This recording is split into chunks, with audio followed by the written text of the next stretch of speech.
Hi there, we're back. I'm Jennifer Lewis-Hall and you're watching BETJ's My Two Cents. We're talking about mental health, and joining us for this panel are, of course, my co-hosts Bryonn Bain and Keith Boykin, and our guest, we have Sil Lai Abrams, who is the author of No More Drama, and Dr. Carl C. Bell. Welcome, everyone.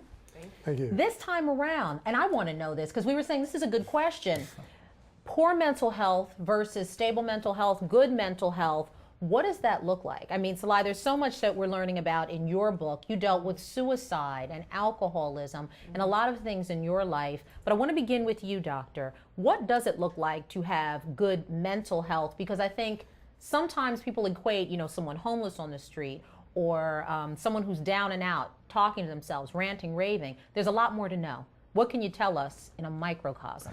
Well, when I started out being a hardcore psychiatrist, I was very concerned about mental illness.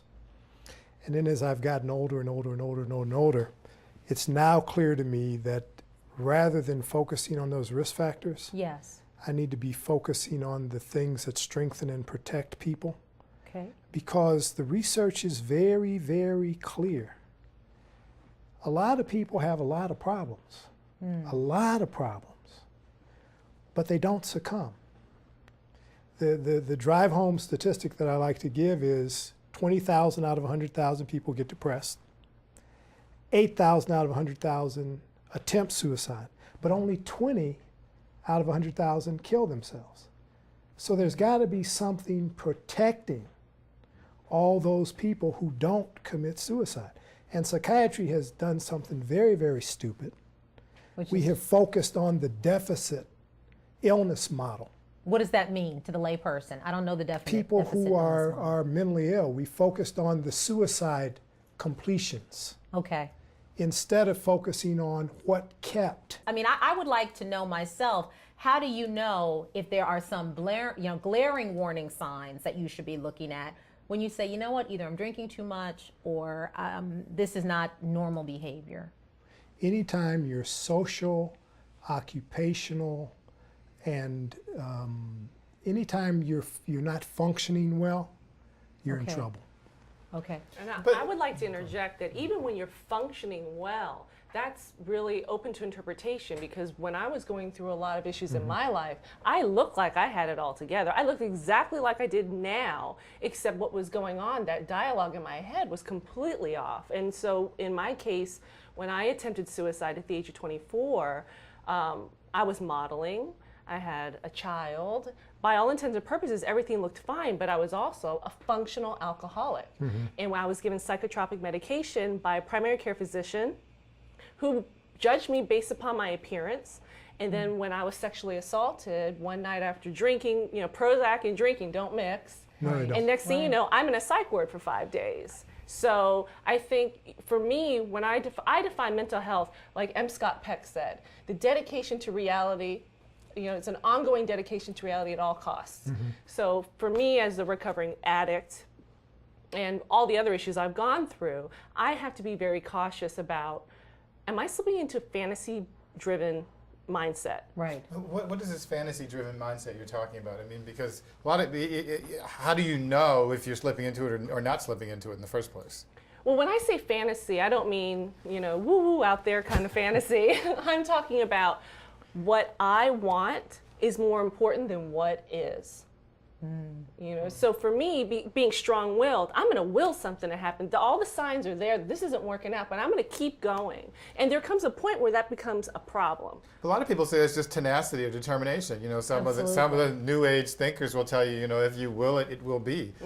Should we not do that? Is that what you're saying? Well, you got to look at what are your outcomes. For instance, with me being in a relationship where all the signs are there that this person is being unfaithful. Right? But because I want to get married, I want to move to New Rochelle, I want to live in a big house, he's the guy that's going to help make this happen, and I ignore all those signs and then end up completely depressing. How did this happen? Why am I so upset? Why is my life a wreck? And see, I hate to say this again, but this is to me exactly why I don't think we can look outside of ourselves to find our happiness. We have to take care of ourselves. And in order to do that, we have to look in and find out who we are, do some deep thinking about that, and then we can have relationships with other people. We can because we know who we are first. But I think it's so hard, though, especially for people in our communities, in the Black community, because I think we're expected to be so strong and to deal with so much. And while you're talking about things that many women can also relate to in terms of, is this the guy? Is he Mr. Right? And then falling into depression over it. I wonder, though, is it doubly hard for us because we have so many different things we're dealing with? Economic despair in some of our communities. Relationship breakdown of the family. I mean, the list could go on. I am not going to be a passive, helpless punk. I fight. Right. I like to fight because that gives me, it's mastery, Right. it's empowerment, it's something that we call self-efficacy. If you've got a sense of, I'm gonna fight this, whether I win or not, all of these horrible things that happen to people, don't break them or destroy them. Perfect example right here. Perfect example right here. I talked to a woman who got raped, and I was apologizing for all manhood. I'm sorry for men that did this to you because they're stupid, obviously. And she said to me, that did not define who I am. Right. Right. And I totally, what you're saying resonates with me in terms of focusing on protective factors rather than risk factors. I'm also thinking about, like, somebody I love, one of my boys, Nana Williams, who's been locked up since he was 17 on death row in Texas for a crime he didn't commit. And now finally, he's 33 this year. All this evidence is coming out that he didn't commit the crime.